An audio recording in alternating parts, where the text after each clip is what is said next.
it feels like that's a bit of a jump. So maybe having I don't think so.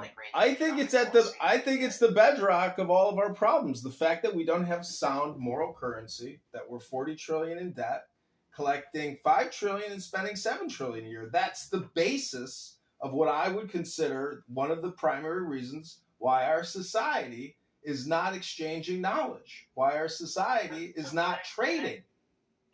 Give me the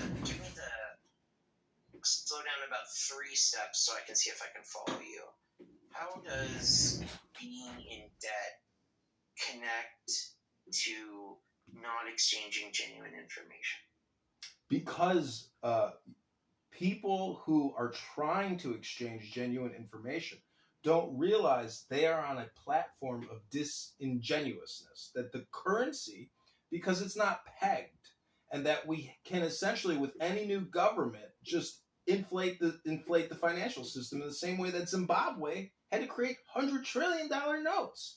We're doing the same thing that Zimbabwe did, but we're much bigger than Zimbabwe. Gotta go back up.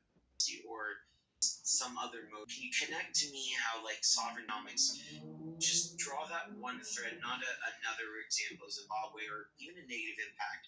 How does truth erode in correlation with, say, sovereign debt?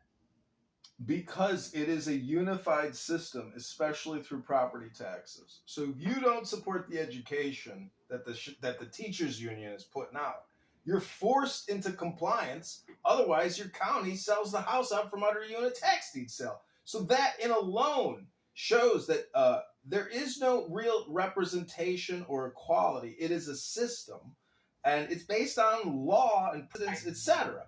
So I'm just trying to give you an example. Your best interpretation in what I'm hearing from you is that you feel these economic unjust and unfair for results.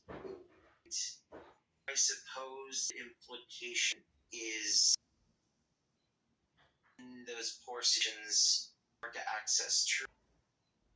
Wendy, I know she so feel free to jump in. It was a mistake in thinking about action dying between John what we were talking about, which is it has to be patient. If someone's motivation is to preserve a pattern, in which case I don't think so. I think it's the bedrock of all of our problems. Extractive capitalism or something, then everything, including truth, is in the service of that goal. And so it's not about connection or discovery.